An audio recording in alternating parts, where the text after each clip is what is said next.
نحمده ونصلي على رسوله الكريم اما بعد فاعوذ بالله من الشيطان الرجيم بسم الله الرحمن الرحيم قال اتستبدلون فرمایا کیا تم بدل لیتے ہو الذی هو ادنی اس چیز کو جو گھٹیا ہے بالذی هو خیر اس چیز کے ساتھ جو بہتر ہے۔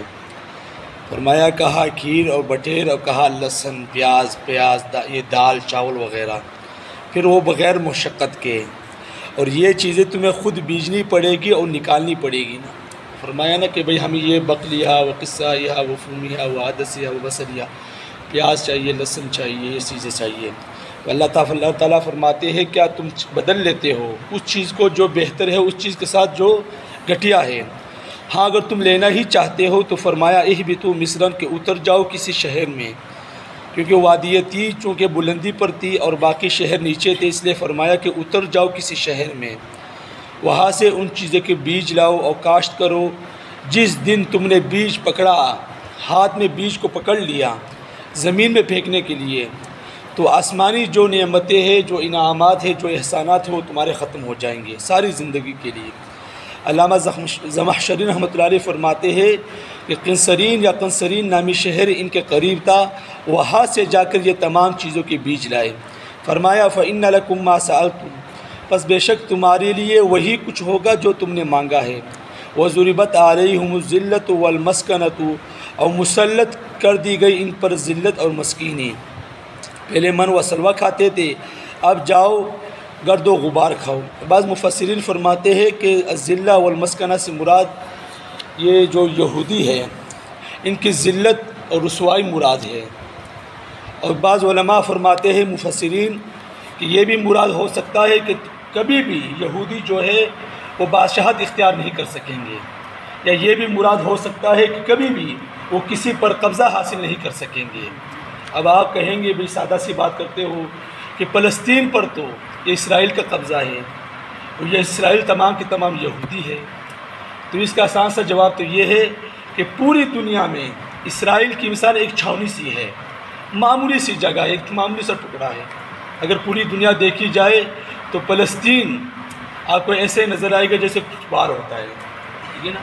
اس پر قبضہ کر دینے سے کوئی کمال کی چیز حاصل نہیں ہوتی، ٹھیک ہے نا؟ اور یہ بھی ہے کہ فلسطین پر ان کا قبضہ تو چلو ٹھیک ہے ہو گیا، لیکن یہ ہے کہ برطانیہ اور امریکہ کے بغیر وہ کچھ بھی نہیں ہے۔ اگر وہ ان سے اپنا ہاتھ اٹھا لے تو وہ دھرم سے گر جائیں گے، ٹھیک ہے نا؟ ان کی اپنی کوئی طاقت نہیں ہے، یہ اللہ تعالیٰ نے ان کے لیے ذلت مقرر کر دی پوری زندگی کے لیے۔ اب یہ ہے کہ اگر آپ اسلامی حکومت دیکھیں گے کہ صرف اورنگزیب عالمگیر رحمۃ اللہ علیہ کی اگر حکومت دیکھیں 50 سال حکومت، تو آپ حیران و پریشان ہو جائیں گے کہ اللہ تعالیٰ نے مسلمانوں کی ایسی قوت عطا فرمائی، ایسی ذہن سازی اللہ رب العزت نے ان کی ہے۔ تو بہرحال کہ ذلہ والمسکنہ سے مراد یہودی کی ذلت مراد ہے۔ وباءوا بغضب من اللہ اور وہ لوٹے اللہ تعالیٰ کا غضب لے کر، اپنا نقصان بھی کیا، اللہ تعالیٰ کی ناراضگی بھی مول لے لی اور غضب بھی ہوا اور ہمیں بھی تباہ و برباد کر دیا۔ اگر وہ یہ کام نہ کرتے تو ہمیں بھی یہ نہ کرنا پڑتا۔ فرمایا ذالک بانہم کانوا یکفرون بآیات اللہ یہ اس وجہ سے ہوا کہ وہ اللہ تعالیٰ کی آیتوں کا انکار کرتے تھے، اللہ تعالیٰ کے احکامات آتے انکار کر دیتے، بھئی ہم نے نہیں ماننا، اگر ماننا بھی ہے تو اس میں رد و بدل کر دو۔ اللہ تعالیٰ کے دو جلیل القدر پیغمبر موسیٰ اور ہارون علیہ السلام ان کے پاس آئے، مگر انہوں نے ان کی باتوں پر کوئی توجہ نہ دی، اگرچہ ماننے والے بھی تھے مگر اکثر نافرمان تھے، اور حکم اکثریت پر لگتا ہے۔ فرمایا وَيَقْتُلُونَ النَّبِيِّينَ بِغَيْرِ الْحَقِّ اور قتل کرتے پیغمبروں کو ناحق۔ اسی مضمون کی آیت تیسری پارے میں آتی ہے وَيَقْتُلُونَ النَّبِيِّينَ بِغَيْرِ الْحَقِّ وَيَقْتُلُونَ الَّذِينَ يَأْمُرُونَ بِالْقِسْطِ مِنَ النَّاسِ اور وہ قتل کرتے انبیاء علیہ السلام کو ناحق، اور ان کو بھی قتل کرتے جو لوگوں کو انصاف و حکم دیتے تھے۔ اس کی آیات کے تفسیر میں مفسرین کرام حضرت عبیدہ بن جراح رضی اللہ تعالیٰ عنہ کی روایت نقل کرتے ہیں کہ حضور صلی اللہ علیہ وسلم نے فرمایا کہ ایک علاقے میں مختلف قومیں آباد تھی، ایک علاقے میں مختلف قومیں آباد تھی جن کی تعداد 43 تھی، اور ہر قوم کی طرف سے اللہ تعالیٰ نے الگ الگ پیغمبر بھیجا تھا، سبحان اللہ۔ اور ان قوموں نے آپس میں مشورہ کیا کہ یہ پیغمبر ہمیں ہر وقت تنگ کرتے رہتے ہیں، لہٰذا ان پیغمبروں کا صفایا کر دینا چاہیے۔ چنانچہ سورج طلوع ہونے کے بعد تقریباً مفسرین فرماتے ہیں کہ 11 بجے کے تک انہوں نے 43 کے 43 پیغمبروں کو اسی وقت قتل کر دیا، شہید کر دیا، اور 170 ان کے صحابیوں اور حواریوں کو شہید کیا۔ یہ تو صرف ایک دن کی کارروائی تھی۔ ان کے علاوہ حضرت یحییٰ علیہ السلام کو شہید کیا، حضرت شعیب علیہ السلام، حضرت زکریا علیہ السلام تک ان کو شہید کر دیا۔ ایسے ظالم قوم تھی۔ حضرت یحییٰ علیہ السلام کو اس وجہ سے شہید کیا گیا کہ اس علاقے کا جو حاکم تھا، اس کی ایک بڑی خوبصورت بانجی، اس نے اپنی بانجی کے ساتھ نکاح کرنا چاہا، باوجود یہ کہ اس کے نکاح میں اور عورتیں بھی اور لونڈیاں بھی تھیں، پھر بھی اس کے دل نے چاہا کہ میں بانجی سے شادی کرنا چاہتا ہوں، اور بانجی کے ساتھ نکاح ان کے شریعت میں بھی ناجائز تھا۔ جس طرح ہماری شریعت میں بانجی کے ساتھ نکاح کرنا ناجائز ہے، اسی طرح ان کی شریعت میں بھی ناجائز تھا۔